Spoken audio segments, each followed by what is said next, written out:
आशिक ने कीता ए फना कवा के नुहाल मैं हाय रब्बा दस मैं की करा कि मैं बिन यार दे रवा खुदा इनकार किस तरह मैं सहलवा।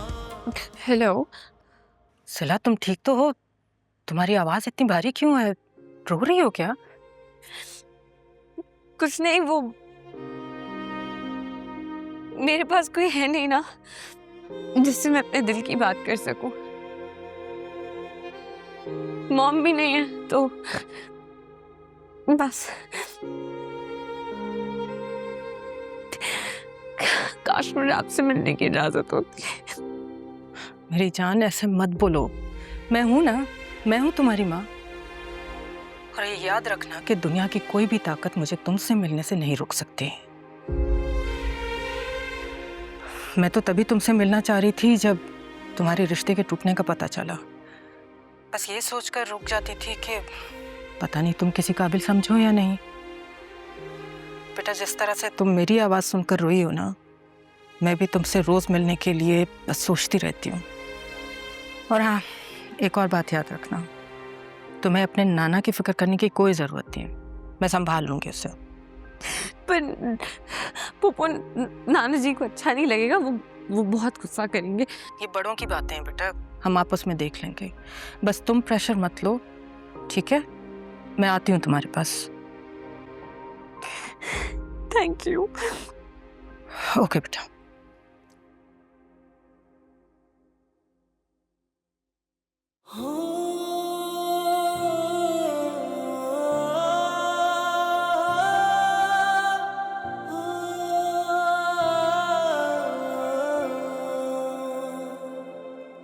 जिन रास्तों पे हम संग चले थे अब उन जगह पे सन्नाटे मिले हैं। आंखों में जो मीठे ख्वाब पले थे टुकड़ों में बन के वो अश्क गिरे हैं। दिल पूछता है ये दूरी क्यों आई अली, प्लीज मेरा फोन उठाओ, please call me when you see this. हाँ, धड़कन जो गाती थी नगमे तेरे उसने भी चुपचाप चोट है खाई। अली प्लीज मेरा फोन उठाओ, please call me when you see this. हाँ, कैसा ये इश्क है कैसा ये प्यार जीते जी दिल को मारे 100 बार मिलती है चोट यहाँ बेवजह।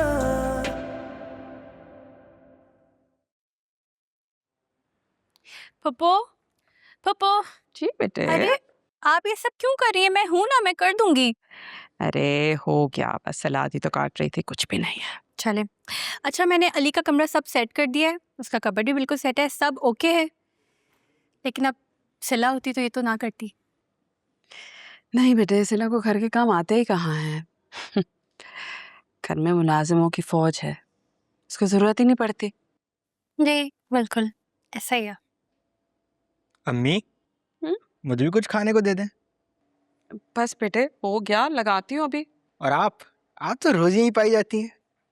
जी, आपको कोई प्रॉब्लम है? नहीं नहीं, हमें कैसे मसला होगा, मगर आज कैसे आना हुआ? दिख नहीं रहा, पप्पो की हेल्प कर रही हूँ, काम वाली नहीं आई है। अच्छा तो मेरा कमरा भी साफ कर दो, आज जरूरत है मैं काम वाली की। मतलब तुम ना ज्यादा ओवर मत हुआ करो मेरे साथ, चलो जाओ ऐसे। सारून मत करो तंग। अच्छा, इसको कहिएगा कि वो कबाब अंदर भिजवा दे। पप्पो मैं इसको बहुत मारूंगी। मत सुना करो उसकी, मजाक करता है तुमसे। अच्छा छोड़े, आपको पानी लगी दूं? हाँ बेशक, ला दो बेटे।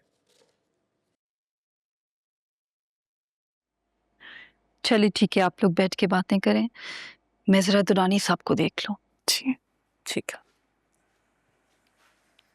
बस कर दो बेटा।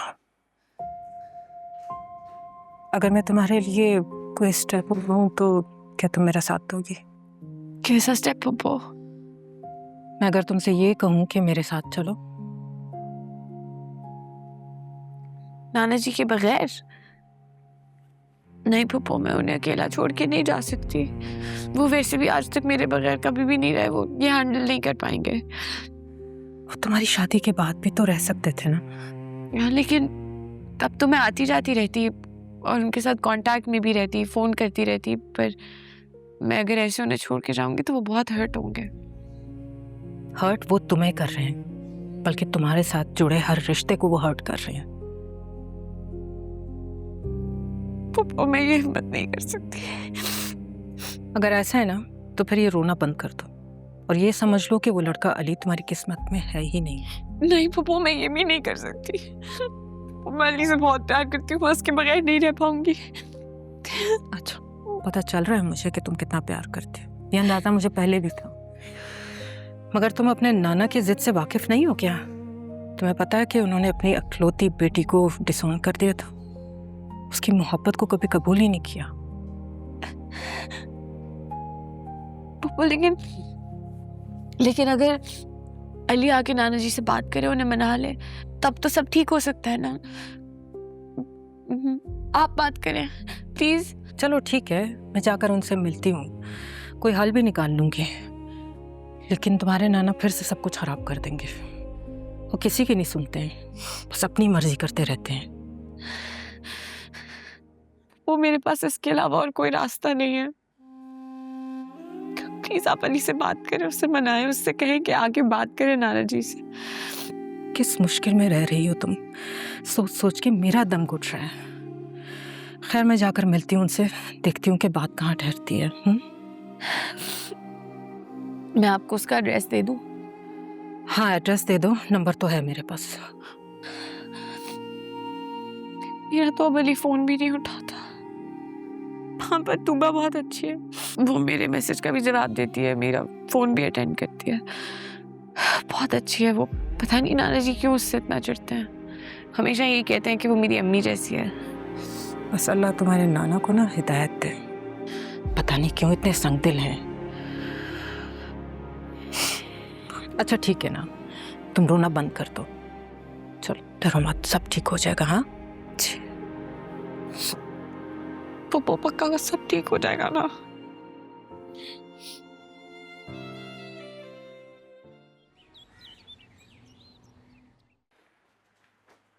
अच्छा बेटा, अपना बहुत ख्याल रखना। आपको मिस करूंगी पप्पू। मैं आऊंगी ना दोबारा।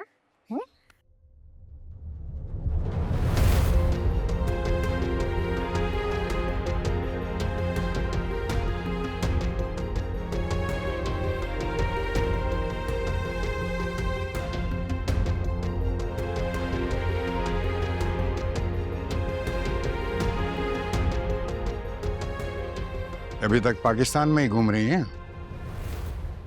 खैर, that's none of my concerns. यहाँ कोई तमाशा लगा है जिसको आप देखने रोज आ जाती हैं? हाँ, तमाशा तो आपने लगाया हुआ है। जबरदस्ती बच्ची को अपने साथ रखकर ऊपर से किसी सगे को मिलने भी नहीं देते हैं, और तो और आपने उसके रिश्ते को भी खतरे में डाल दिया। उसका सगा मैं हूं, उसके लिए क्या करना है क्या नहीं करना ये मैं डिसाइड करूंगा। आज अगर सिला मेरे साथ जाने को तैयार हो जाए ना, तो आपका ये गरूर मिट्टी में मिल जाएगा। पर क्या करे वो बेचारी भी, आपके एहसानों के तले दबी हुई है, कहीं जाने का कोई हौसला ही नहीं रखती। जिसे आप एहसान कह रही हैं वो एक नाना और नवासी की मोहब्बत है। वो क्या कर रही है, वो क्या करेगी, ये मैं जानता हूं। बाहर से आई हुई किसी औरत की नसीहतें मैं सुनने के लिए तैयार नहीं हूं, और यहां आने से गुरेज कीजिएगा। आप मुझे नहीं रोक सकते। क्यों नहीं? सिला को मैंने पाला है, अपने नाना के पास है, अपने नाना के घर में है, नाना की कस्टडी में है। बालिग बच्ची किसी की कस्टडी में नहीं होती, आप भूल रहे हैं। वो बड़ी हो चुकी है, कस्टडी तब तक होती है जब तक वो अंडर एज होती है। तुम क्या ब्लैकमेल करना चाहती हो मुझे? बिल्कुल भी नहीं। लेकिन मैं सिला के साथ कोई नाइंसाफी नहीं होने दूंगी। जबरदस्ती की धौंस, वो भी अयाज दुरानी को, हैं?